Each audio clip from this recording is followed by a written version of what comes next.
It's time now for the Todd Leonard Show. Leave those negative stories behind as we focus on the positive and hear from those who give back and help others. Let's start your day with some inspirational stories. Now, here's your host, Todd Leonard. Good morning, everyone. We have another exceptional show for your viewing and listening pleasure.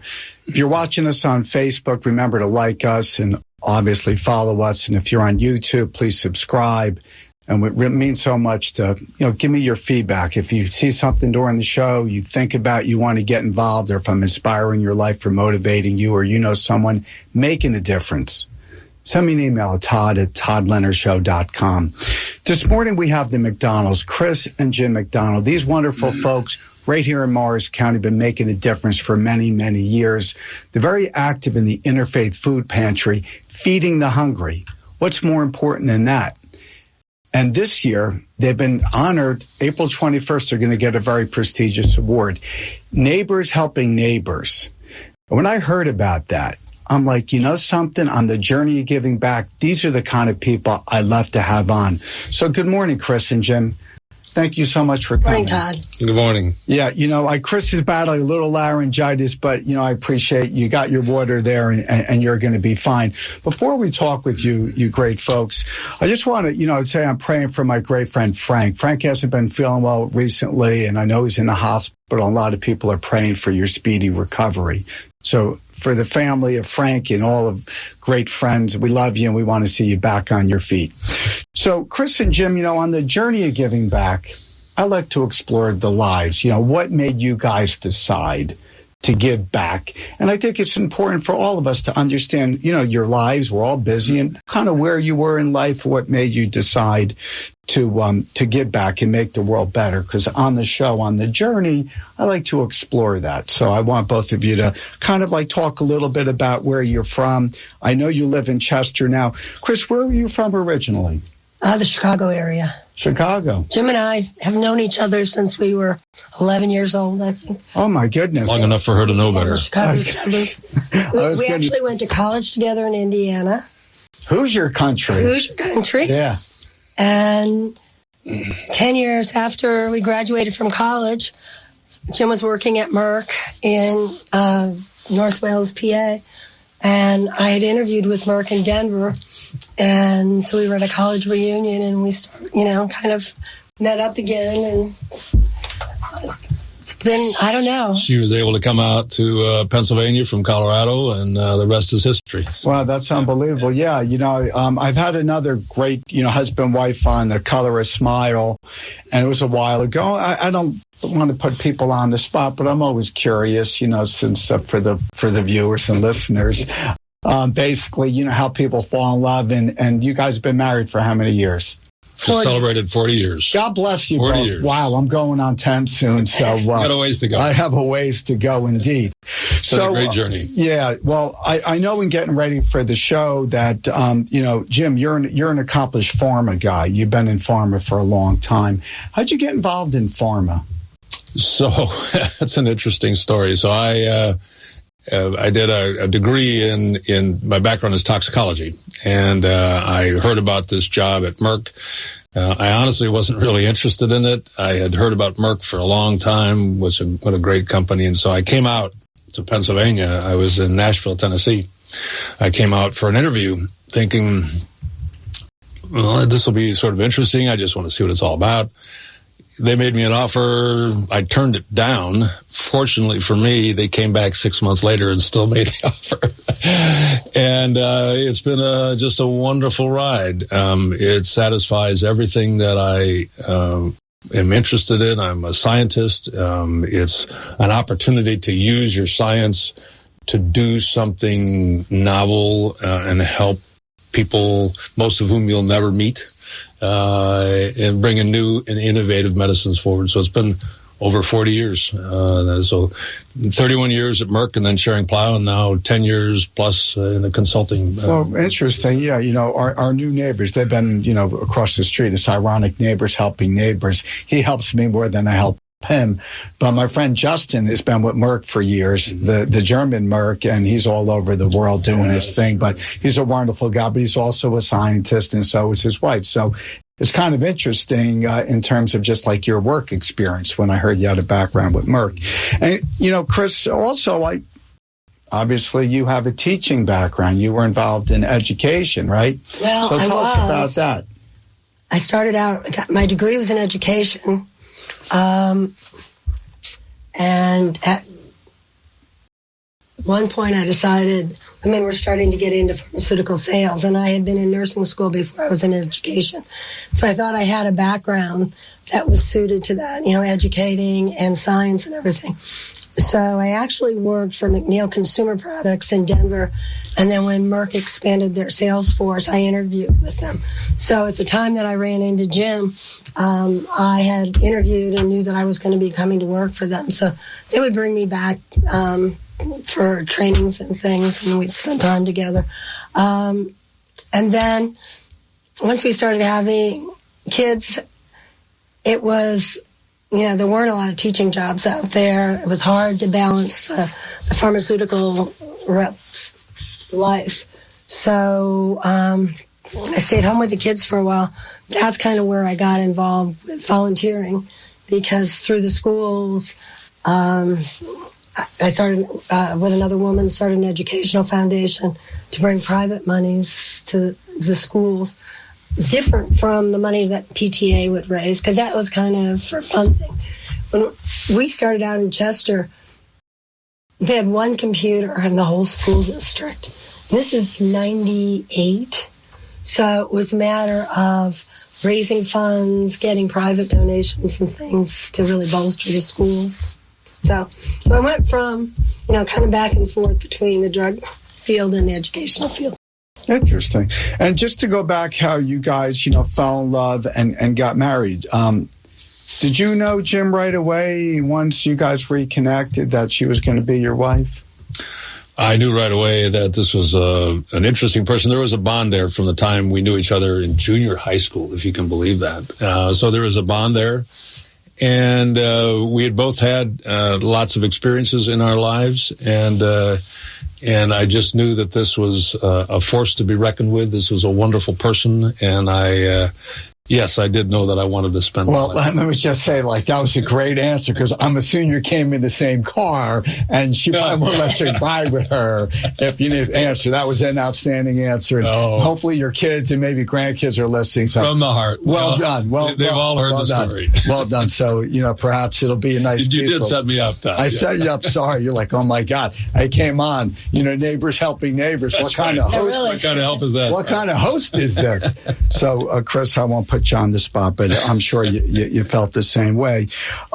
So one of the things that is always interesting is, people's lives, the journey, and what made you both decide that you wanted to start to give back? So I can tell, Chris, from some of your answers already that you felt the need, you wanted to help others. And it sounds like, you had a busy plate. You were doing a lot of different things. You got involved in education. So why did you think a long time ago, actually, that you want to start, helping others?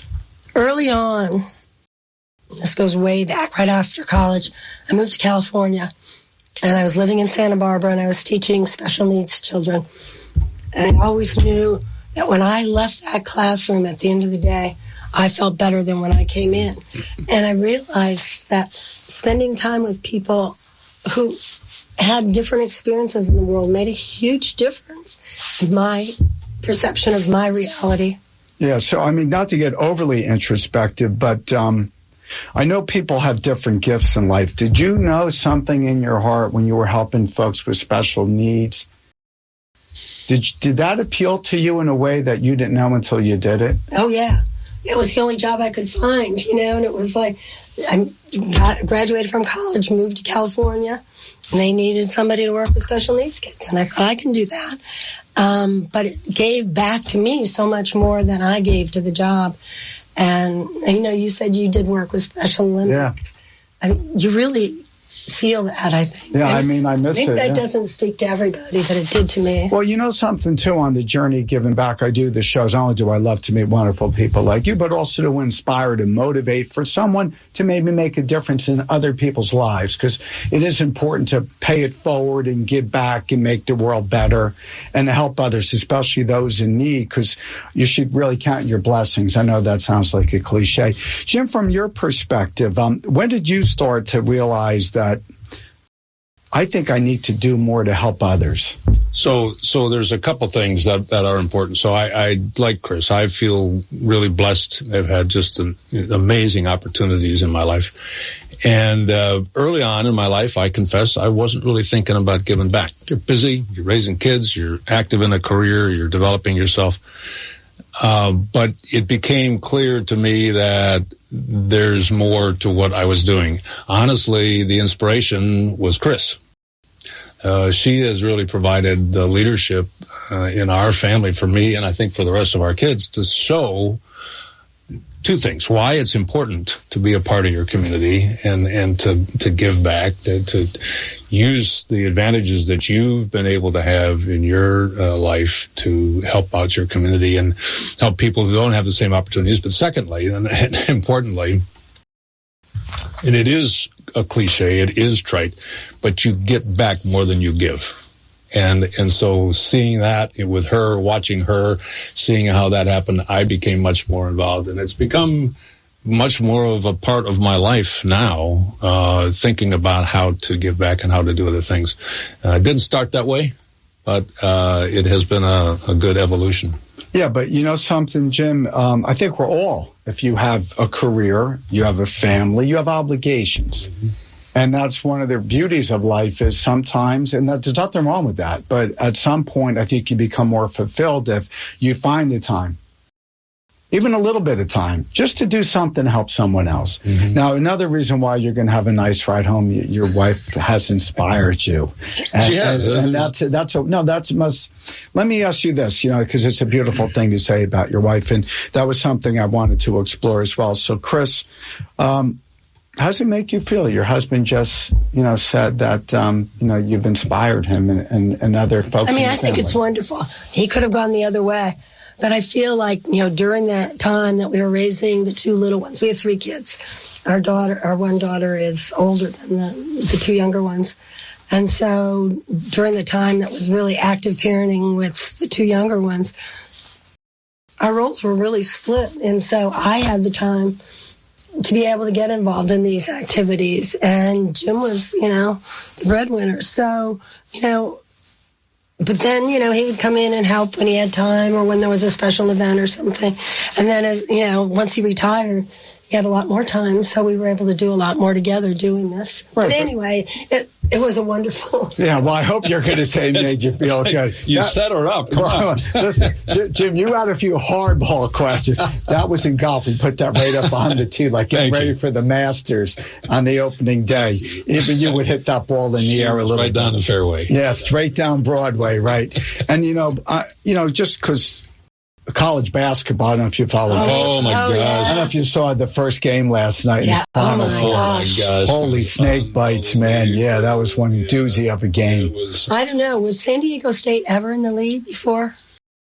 They were down by a lot, and it's just the basketball gods didn't shine on, the other team. It happened. Basketball guys certainly didn't shine on my bracket. So that's been, so now it's just pure enjoyment watching college basketball. Yeah. I have another friend who was like the most banana Miami Hurricane fan ever. I mean, he's a grown man and he is like off the charts. I mean, like in Banana Land. I won't mention his name, but he's a great friend. But I was like, I almost felt bad for the guy because, how often you get to the final game, but it'll be a good one. San Diego State, and you have the UConn, the Huskies, and the Hurley family was on. It was cool to see the father and the sons, and Coach Hurley from St. Anthony's. It's a great story. Yeah. Right. Wonderful program too, of great pedigree and legacy. So, Chris, when I was going through all the different hats you've worn, you've been involved in a lot of activities before you really got involved in the Interfaith Food Pantry. And, I've had Carolyn Lake on Nathan Umbriak and Margaret MacBone was one of the recipients, a client of the Interfaith Food Pantry. And they were so wonderful. And when I had them on a few years ago, I was like, wow, what a wonderful thing. But it also was an eye-opener because living in Morris County, one of the most affluent counties in the entire country, you would never believe folks don't have enough really food. There's families that are going hungry. Before you got involved in the Interfaith Food Pantry, where you led, by example, Chris, you were involved in the women's clubs, the PTA, so many other things. And I was thinking to myself, oh, that was cool. It set the foundation. Did you know when you were doing those other activities that you were going to start to get involved and help feed the hungry? I actually, I heard Bono say back in the early 2000s, what are you going to tell your kids when they ask you what you did about the AIDS situation and coming out of the pharmaceutical industry? This is going to be a long, involved. We have a long. Well, if you may recall, it's an hour show. So anyway, so I thought, I came out of the pharmaceutical industry. I have a lot of contacts there, and Bob Frank, the late Bob Franks, was the head of Hinge at that time, which was the Healthcare Institute of New Jersey. So I called up Bob Franks and I said, what are the New Jersey-based pharmaceutical companies doing for AIDS? And he said, well, that's a good question. I really don't know. So I was like, well, if you would like to help, I'm willing to donate my time, to go to these companies and find out what they're doing. And so we worked together for a couple years. And then their focus changed and I kind of backed away from that. And at that point, I thought I wanted to get involved in world hunger. But if it came down to day-to-day volunteering, I knew that wasn't realistic. So I thought, well, there has to be need in the community. So we used to donate our turkeys every year to the Interfaith Food Pantry. So our middle daughter had gone off to college. Our son was at Mendham High School. I thought, well, he and I could spend some time together volunteering. It would be interesting for him. So I called Rosemary, who was the former director before Carol, and Rosemary turned me down. She said, he won't come back. He's not going to do it. And I said, I think he will. So we did these scout tours. We did school tours. And he's not a very vocal person at all. So, but he was able to help me when we sorted food, lifting boxes. And so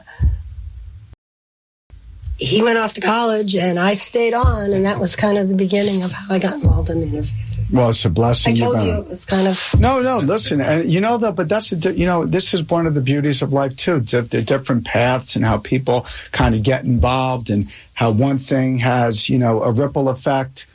You make one decision and then you end up going in another direction that you don't even realize, or someone comes in your life or out of your life. Yeah. And sometimes you don't understand until the years go by that it was a blessing. They were in your life, or sometimes when people leave, it's a blessing too. Yeah. As hard as that is sometimes. So yeah, one of the things that you mentioned that I think is important for your listeners to understand is you don't jump into this thinking about how you're going to solve world hunger. It's an evolution. Now you might be really fortunate and have some kind of a role like that, but it's an evolution. So you start slow, you look what's needed in your local community and your neighbors, and see what you can do with your interests, and you get started, and then and your talents. Yeah, right. Well, this is the other reason. Well, there's a multitude of reasons why not only do I love the show, but it also just puts the spotlight not only on wonderful people like you, but there's so many different things available to people to use their gifts. I know that also sounds like a cliche, but everybody has a gift out there. Everybody has an opportunity that basically you should use it for the good. To make it better. It's really important to figure out what you're good at, because everybody's different. Some people are good talkers. Some people are builders. Some people can solve problems. Some people just want to make a difference with their financial gift. They have money to help out, right? Or sometimes you just need to say something nice to someone. It could be as little as that, right? Absolutely. But right, you got to find where you fit in. That's all.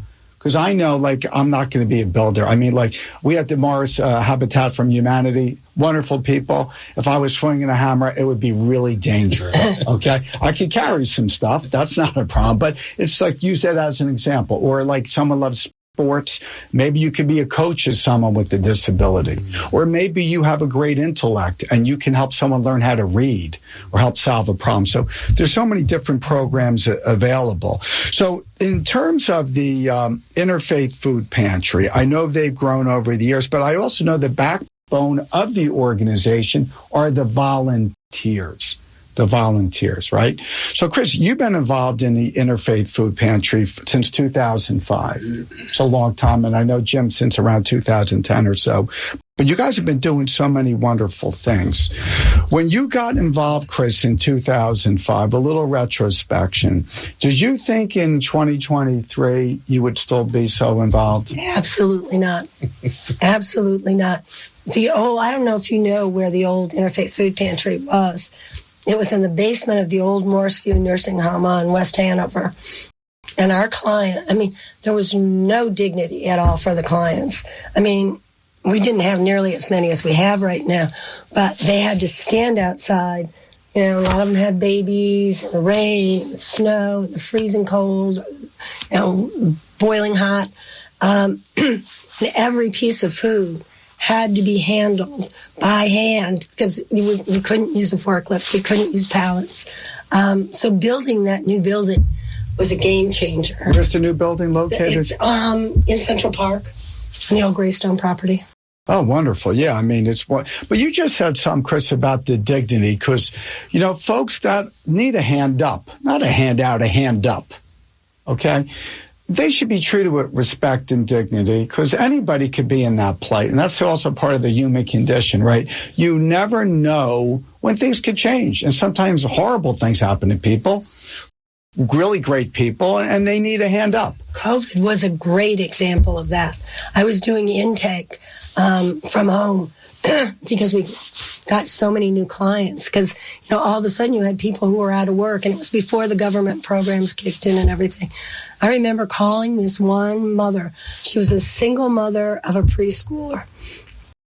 She was making a 6-figure income, but her bills, were based on that 6-figure income. And so once that was wiped out, she still had to make the car payment. She still had, she was crying on the phone and you just realize that happened overnight. Yeah, that's the calamities. That would be an unfortunate but a perfect example of in the world of COVID, a lot of lives were turned upside down. And that's what the viewers may not realize and the listeners, that it could be anybody. And especially here, right, in affluent Morris County. Folks don't have enough money to get their food on the table for them and their family. So they may be driving a fancy car, but they may have a lot invested in that, and they may have lost a job, and if they don't keep making the payments, then they lose their mode of transportation. So just to embellish that, one of the things that I enjoy about the food pantry is the interaction with the clients face-to-face. I don't get to do that very often, but when I do, I will occasionally get feedback from somebody, and I distinctly remember this one woman who came through the line, and she was just sort of bewildered, and she looked at me and said, last year I was helping out at Homeless Solutions and referring people to the food pantry, and now here I am, I'm in line. But the important thing she said to me was, I'm really looking forward to being able to get back on my feet so I can be the one who's helping out here next year. So it just is an example of how stuff happens. And that's why the food pantry is such a great place to help people out that are experiencing those tough challenges. Right. But this is the other thing that we all have to realize. It's not just in Morris County, which is extraordinarily wealthy, but it's all over New Jersey and throughout our country. There's so many folks going hungry at night. And sometimes people are too proud. They don't want to say, look, I need a help. But there are so many wonderful organizations available. because there is a stigma attached to it. But this is another example, like the mental health crisis. It's kind of the same kind of concept. Obviously, mental health is, people are sadly taking their lives, and it's killing the society, but which is, obviously beyond tragic. And people not having food on their table is also a tragedy. How do you feel, Chris, when you're taking the intakes, right? And you're realizing these are like folks I know or I've come in contact with, and now they have nothing to support themselves. You just want to help them, and one of the points I wanted to make about, it's not just hunger, but it's nutrition, because calories are cheap, but nutrition is expensive. So they go into a store. The things that they can buy inexpensively are junk food. And so, you see people who don't have good access to nutrition, and they may be overweight. They may be in bad shape. But, it's because of those foods that have been accessible to them. So that's a whole nother area that we've tried to address at the food pantry. Right. Well, so you're saying not only are you feeding the hungry, but you want to give them healthy choices. Exactly. Because I do think diet is important. I mean, even in my own life, I know if I eat healthier, I feel better. It's just, you take it for granted, because some of the comfort foods people, there's no disrespect to the pizzerias and the fast food place, because everybody stops off there from time to time. But if you have a steady diet of that, it's certainly not healthy for you. So in those some calories.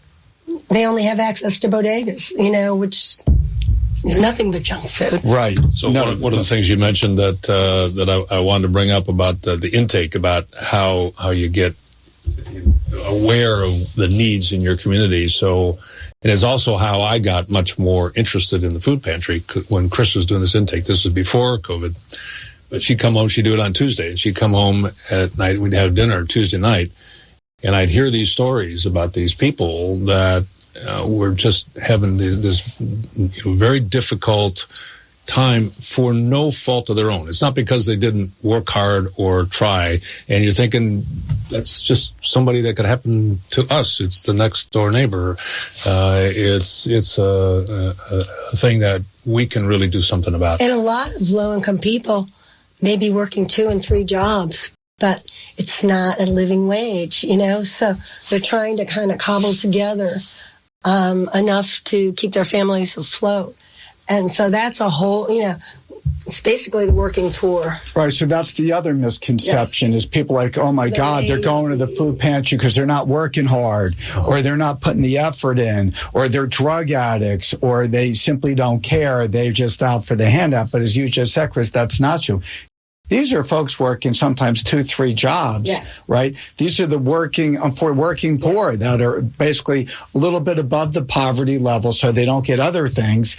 And they're in that little area that there's really no safety net but for organizations like the Interfaith Food Pantry, which is truly a blessing. I mean, there's no question about that. One of the things I read in preparation for today is you get backpacks out, right, for the kids. Chris, can you talk a little bit about that? What's that feeling when, let's say, a client comes and you're going to have a backpack full of stuff? Oh, so the school backpacks. Yeah. We do 2 different things with backpacks. For kids, we do weekend backpacks full of food. For the school backpacks, it's such a wonderful thing because we get all these school supplies and backpacks donated, and pre-COVID, and then once we have a building campaign going at the pantry now, but once that's done, we'll go back to this. So the kids come in and there's bins of backpacks, and they get to pick out the backpacks they like. The little ones just go crazy. What's the look on their faces? The girls, their faces light up, they twirl. The little boys are laughing, maybe Pokemon or something. And then they get to kind of go along and shop and pick out their school supplies. So right. The high school kids, they don't want any part of it. Right, but the little youngsters, they got to be cool. Yeah. So listen, we're going to take a short break and be back in 30 seconds with the McDonald's. The Todd Leonard Show is sponsored by the Leonard Foundation, whose mission is to support the children and families who are battling pediatric cancer and those in need of food and assistance, women's shelters, and other important social services in the community. They also proudly support those fighting pancreatic cancer. They feel it's vitally important to help those in need in our amazing community when they need us the most. Please join them in extending a helping hand and go to leonardcharity.org and donate now. Together, we can touch many lives. Thank you for coming back. We're with the MacDonalds. They're going to get the Neighbors Helping Neighbors Award on April 21st through the Interfaith Food Pantry, a wonderful organization. And one of the things, Chris, we were just discussing is basically the working poor. I know there's an acronym called ALICE, which is important for the listeners and the viewers to understand. What is ALICE, and why is that important in your life and your husband's life? ALICE was developed by the United Way of Northern New Jersey, and it's now being used across the country. But it's looking at what it costs to for a family to sustain itself in the area that they live in. Because the federal poverty guidelines, the cutoff is $37,500 for a family of four. In Morris County, you can't do anything for $37,500. For a family with both parents working and two preschool-aged children, I haven't seen new ALICE numbers, so these are outdated. It's $102,000 to be able to make their ends meet with childcare, food, housing. Housing has gotten really, really high in Morris County. Can you define ALICE for everybody? Oh, I'm sorry. It's important. ALICE is an acronym. It stands for Asset Limited, Income Constrained, and Employed. So basically, they're people who are working, but they're not making much money. Right, and Jim, you put her on the spot, but I have my notes here. She passed the test. Yeah, she gives this lecture to our friends who talk about the food pantry, who don't really understand what life is really like in the community. And they say, well, why don't they just go get a job? And then defines for them what ALICE means. And it's very impactful. I was thinking about ideas of how to really convey what it's like not to have enough money to feed yourself and your family. Because sometimes it's weird. Like, I'm looking back in my life where maybe, not because I didn't have the money, but I just was busy or I had no food in the refrigerator. And I was trying to think of what that would be like to try to explain to the listeners how serious this really is for folks that don't have enough money and don't have the wherewithal. And that's why organizations like the Interfaith Food Pantry, you also came up with, We've Got Your Back school supply programs. And that's what we were just talking about. That's cool to say. So, early on, actually, when we started the capital campaign to build the facility that we're in now, I had some friends in the corporate world. We had corporate partners that we were already working with. So we gathered them all together, and we've been working with them ever since. And we're always looking for ways to engage corporations because we find the corporate employees are phenomenal supporters and phenomenal workers. So the idea for We've Got Your Back came from one of our corporate partners. And most of our corporate partners get involved in gathering the school supplies and providing for the backpacks, raising money so that we can make that happen. That's wonderful. I mean, that's another example of some of the big corporations, some of the biggest corporations in the world are headquartered right here in Morris County. There's some heavy-hitting corporations, but they're also giving back. So kudos to the corporations, too. I can tell you my experience with them is those volunteers that come from the corporations are some of the most enthusiastic people. When they get into the lines and they meet these clients and they understand what it is they're doing, because they too don't have any idea of what's going on in the community, and they see these people coming through the line and say, they look just like me. That woman with that kid looks just like my neighbor, or it could have been me. It's just a real awakening, and it inspires them. It's a great way to get involved. Jim's talking about we volunteer at the Friday farmers market. So we give away free produce every other Friday. Where is that located? It's at the pantry. The pantry. They drive through. And we have corporate partners come in and staff it and everything. So our regular clients can come in. They come in once a month for food at the pantry. And a lot of that is shelf-stable stuff, but they're getting more and more because we're gleaning a lot of food and getting donations from Wegmans and Acme, different food chains in the area that would have thrown this stuff away. But New Jersey passed a law saying that, they can't throw food away. Well, I think it's a great idea. I have to say, the legislature people bash, but that's a good law. For the listeners and people watching on Facebook, how do they reach the Interfaith Food Pantry if they want to donate or become a volunteer like you wonderful people? The best way is to either go on the website, which is mcifp.org, or to call the food pantry. The number at the food pantry is 973-538-8049.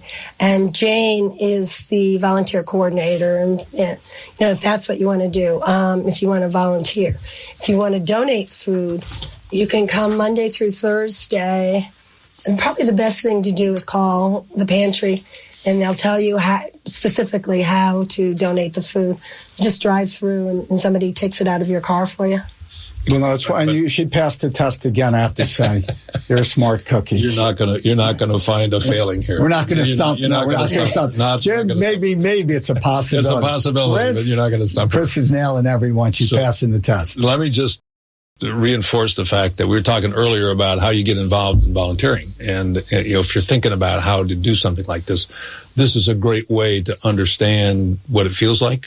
How to do it, what you might be able to do yourself, further define what your interests are and your capabilities are.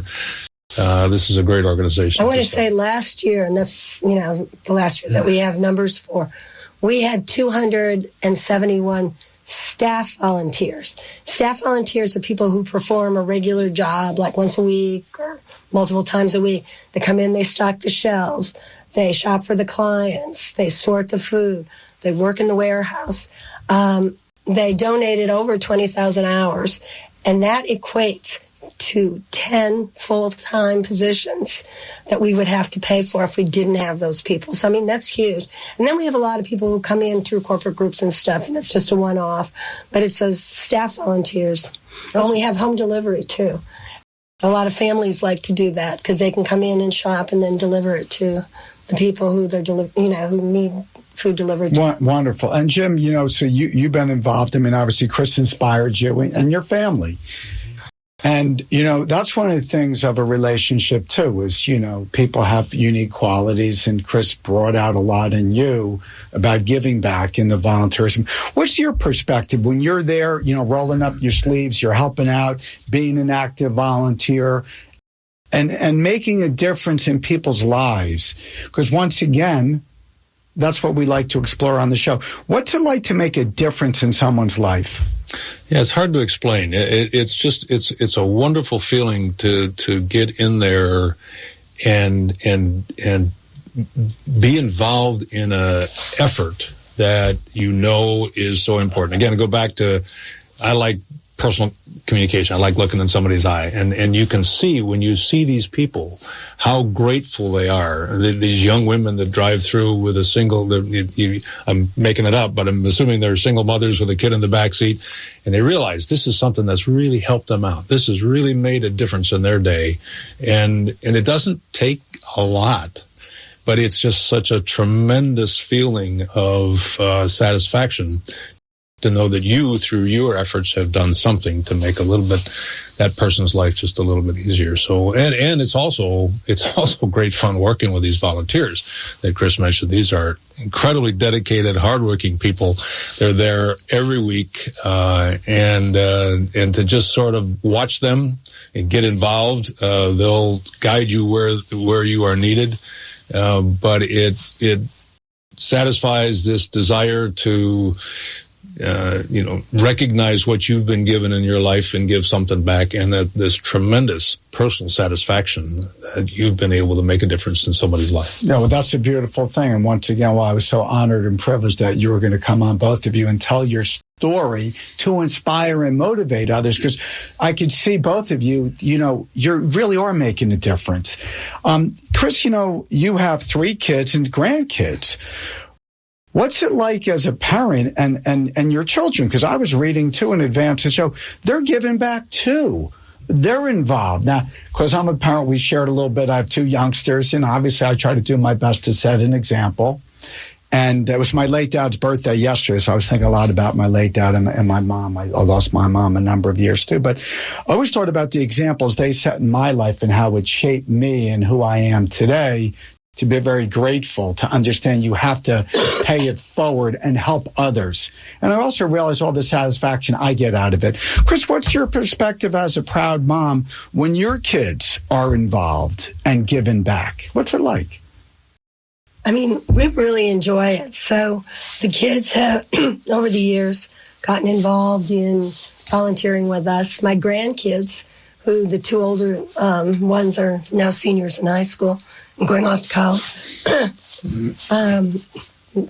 My daughter has 3, the older daughter has 3 boys. They've been in every year packing these backpacks with us for the kids that don't want to shop for themselves. Our son actually went over, spent 7 years in Nepal. He thought he was going to spend 4 months and ended up spending 7 years there building a school. Wow. And met a wonderful Nepali woman who will be our daughter-in-law. Oh, my goodness. What a love story. Yes. Great story. Yeah. Yeah. So, it's been nothing but good. Well, I mean, if you can, you see the look on the faces. I'm thinking about the grandkids when they do the backpacking. They're teenagers. How are you going to get them involved? Can you drag them over there? But now they're enthusiastic about it, and the sense of satisfaction, the sense of satisfaction they get from that is also just, it mirrors what we actually started, I guess, when our kids were probably, the 2 younger ones were in middle school. We started at the holidays, giving everybody a blank check for a certain amount of money, and they could designate what charity they wanted it to go to. So it actually got them looking up charities, thinking about things they were interested in. And initially, one daughter was interested in drama, so it was drama for low-income kids. Our son was a soccer player, so it was soccer, But then as they got older and more involved, it's gotten much more sophisticated. And then we do it with our grandkids now, too. That's awesome. We were deliberately trying to build a culture of understanding that you've got something that you can use to help other people, and they really got into it, looking up charities, understanding how you figure out whether this one is a good one or not is going to be where my donation is going to be valuable. So yeah, it's been a good, again, I'll credit the leadership that Chris is providing here for that. So, well, once again, well deserved. I have to talk about the turkey trot. What's the turkey trot about? Because I have my own turkey trot story, but I'm not going to trot it out yet. What goes on? You have the whole family out for like a turkey trot. So on Thanksgiving morning at 8:20 or 8:30. Very early in the morning. The first year that they held it, our son, who's our youngest, was a freshman in college, and so he come back to town and went out with all his high school friends the night before. So, we picked him up at the friend's house and, still, It's a 5K run. Yeah, and so yeah, he had a little tough time with the run. But then over the years, as we had, there's more kids in the family, everybody shows up. And, it's hard to get out of bed on Thanksgiving morning. But everybody is talk about how that's evolved from the time it started in terms of size.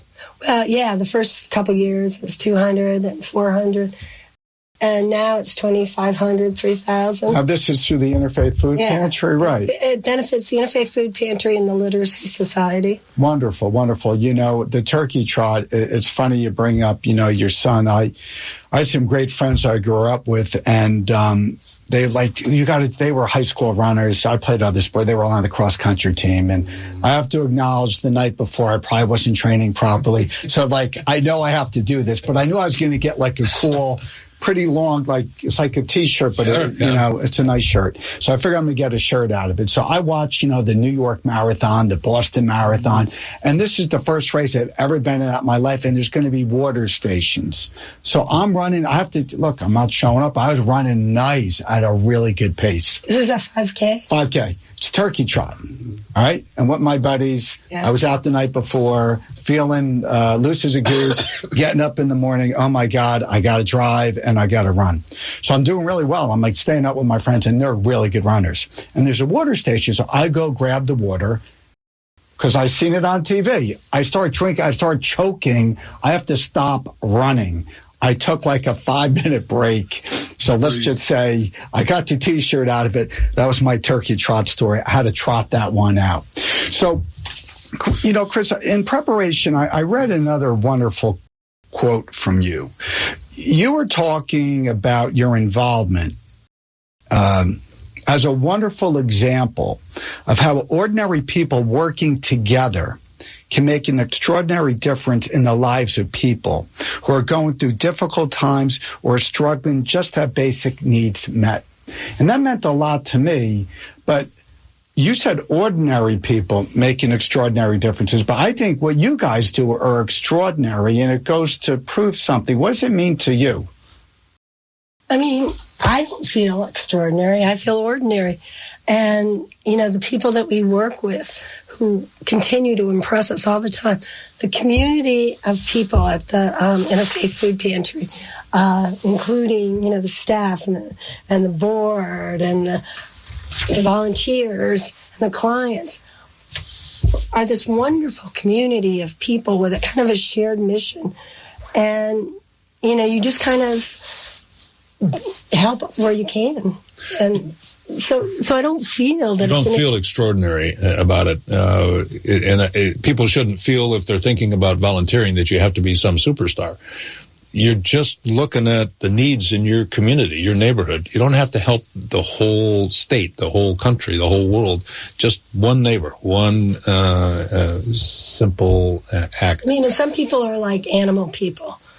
There's so many wonderful charities for animals. I mean, some people know that housing is a real issue. So, those are areas that you can get involved in. Like Habitat, like some of the other housing organizations in Morris County. Whatever kind of speaks to you that, because something's going to appeal differently to different people. That's once again why when I bring on so many diverse guests, it's amazing because they have different interests, different skills, different gifts. But it's interesting, whatever they pick, they put their heart and soul into it. And I agree, an ordinary person can make an extraordinary difference. I'm not saying that's not true, and I believe that. Yeah. But for people to take time out of their day is a really beautiful example of stepping up and doing something, whatever it is, whatever you're into. So, Jim, let me ask you this, a bit of a philosophical question, but, it is Sunday morning, and I'll throw it out to you. How do you feel it's changed your life overall, in terms of your outlook on life, being involved in doing charitable things? Because you've been doing it for a long time now with your wife who started you more into it. But what do you think you've really gotten out of it? How do you think it's changed your life and your view of the world? That's a good point. Good question. It's broadened me for certain. I mean, we talked about the early stages of our lives and our careers, and you're busy and you're focused and your kids, you got to get into school and, things are going on with your job.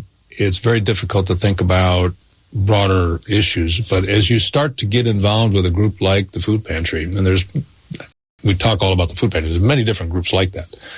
You realize that there's a bigger world out there and that you really have had some enormously wonderful opportunities in your life. And you realize that it's important for you to do something with that.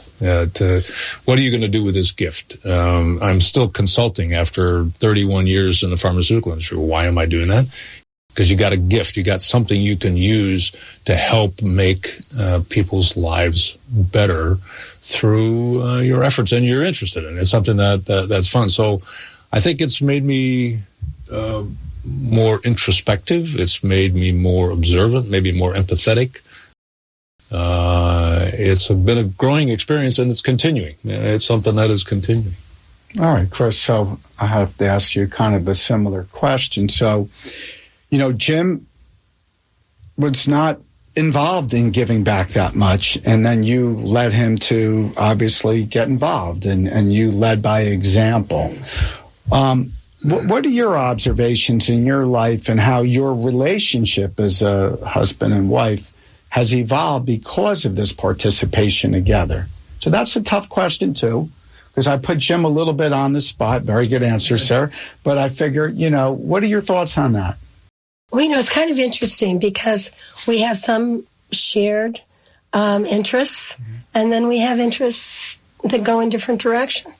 Jim's very interested in sustainability and the environment and everything. So he's also gotten involved in those kinds of charities and philanthropies and stuff, and organizations, where mine is more education, children, basic human services. So, we enjoy the Friday farmers markets a lot. But then we also, each have our own. No, look, in a marriage, everybody has to do their own thing. I totally got that. I was trying to just get a better feel of how it's really helped your marriage and enhanced it, because you guys are doing something together, but it's not just for yourselves. So as a team, because I do believe, marriages and relationships, it's a team effort. Yeah. It's a team effort. So what are your thoughts about that, Chris? So, especially since we have this time in our lives, now that Jim is, he's semi-retired and, our lives aren't, not actively parenting and stuff. It provides a wonderful focus for us to spend time together and do something that we enjoy. Yeah, I'll go back to, just to embellish that, the comment I made about dinners on Tuesday night when she would do the intake. And she'd meet these clients, a whole spectrum of people that are just like us. And so it allowed us to have a conversation that we probably wouldn't have been having otherwise. And that deepens the relationship, I think. Yeah. What about, the concept of gratitude and to feel, not to be overly religious, but God's blessings, to be able to lift up the folks, the downtrodden, the folks that really do need that help. And that you're doing God's work. You're making a difference in lives. You're actually making a real difference. How does that make you feel in terms of your gratitude? Plus, you're also realizing that could have been me. I could have been the one with the family. Now I'm out of a job, or some calamity happened, or you lost a spouse and you don't know where to go and you got a family. How does it make you feel, Jim, knowing you're doing that kind of also those wonderful works? It's just, the feeling of gratitude is really important. And that's what I mean when I talk about that we are blessed because of what we had. I'm incredibly grateful for that. And I can't tell you the number of people, the phrase that you just said, the number of people in these farmers markets, when they leave the line, will look me in the eye and say, "Oh, thank you, you're doing God's work." It really is God's work. And it says, well, I'm just here helping distribute food, but it makes you feel. And it doesn't matter what God you pray to, because there's a whole spectrum. One thing about the Todd Leonard Show, Journey of Giving Back, I cover it all. I'm going to have a rabbi on soon with his lovely daughter. I'm trying to get, local priest, pastor. I mean, you name it. Doesn't matter to me. As long as you're doing the right thing and God's work, it's totally fine. It's a human effort, and you are helping out your community. Right, you're lifting up people. The Interfaith Food Pantry actually got started because 4 churches in the area had, little pantries in their basements, and it was canned goods and rice, things like that. And they decided if they combined it, maybe they could serve more people. And so it's grown from that to what it is now, where we have 5,000 clients, where, we're right now, as all the benefits from COVID are being stopped, we're finding that we're getting a lot more clients. Yeah, I mean, you also, folks like you help the organization grow. So once again, a shout out to the Interfaith Food Pantry. I had folks on from the Ray of Hope, Heidi and Deanie. These ladies were really remarkable, and they would help feed the hungry. They would go into the inner cities. They're attractive, very lovely ladies, and they would go in with the van and just feed the poor. And I was like, that is so incredibly awesome to me that they're out there doing this, rolling up their sleeves. And you guys do the same thing, what you and your husband and your family and all these wonderful volunteers, because you're helping the clients. You're giving them a leg up, a hand up, and also it shows them you're treating them with dignity and respect. The other thing that I want to talk about briefly is Neighbors Helping Neighbors Award. Because when I was getting ready for the show, and I was like, we're all neighbors. I grew up in Springfield. I knew my neighbors. And if something was going on in the neighborhood, I knew what was up. And then they knew what was up. If someone needed something, we were always there. If, God forbid, there was a tragedy, we pulled together. As I've gotten older, I've noticed there's kind of a drifting apart of the neighbors and the neighborhood. A new neighbor used to move in, you go introduce yourself. Now people move in and they're like strangers. You don't even know these people. So what is your perspective, Jim? You're getting a very prestigious award, Neighbors Helping Neighbors, through the Interfaith Food Pantry. And once again, that's a blessing. And I know you guys are very humble.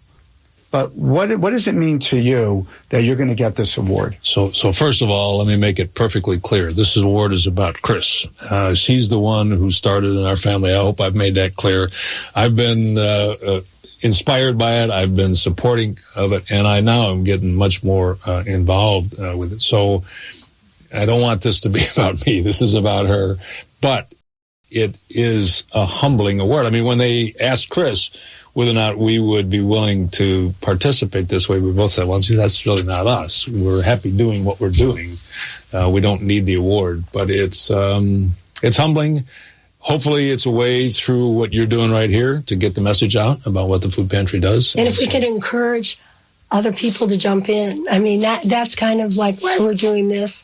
And we just, anybody can do it, and it really changes your life. Yeah. So Chris and Jim, obviously, and rightfully so. I mean, you've been involved longer in the organization, but you guys have both been a wonderful team. But for you, and since 2005 and now like 18 plus years, you're there doing it, and I can see how engaged you are, using your keen intellect, but your heart to help others and grow the organization through amongst so many wonderful volunteers. What's it going to mean to you at the Birchwood Manor on April 21st when they hand you this award, Neighbors Helping Neighbors? What's that going to mean to you? When I look out at the faces of these people that I've known for all these years, I'm going to be grateful to them and for them being in my lives. I feel like I'm only one little cog in this wheel that's, making the food pantry run, Jim too. It's an amazing organization. It's been a great journey. So, Jim, before we part this, I think, very important show, any advice for the listeners regarding giving back? Because we went on the journey this morning, and thank you again. But any last parting thoughts for the listeners and viewers? So just follow your heart. I think as people grow older, as your lives, you get a different perspective in your life, you realize that there's a lot more out there for you, and you can do things with your experience, irrespective of where. You don't have to have millions of dollars. You can do this very simply. And so I put on my background to you, jump in, the water's fine. Chris thought that was a little too flippant, but it is. It's fun doing this. It's fun to do this. Well, it's awesome. Very rewarding. God bless you for everything you've done. And Chris, in like 30 seconds or so, any advice before we conclude this great show? Especially for people who have times during their lives. I have all these friends that can't wait to retire, but they really haven't thought about what retirement looks like. And it's so wonderful because at the pantry, the warehouse is almost totally staffed by recent retirees who have found this wonderful network of, other recent retirees. So they're bonding with other people, they're doing good, and they're making a difference in the world. Listen, God bless both of you again, and it means the world you came on. So for the listeners and viewers, remember, we all are all in this together. We can make a big difference. Regular folks just rolling up their sleeves, jumping in the water. The water's fine.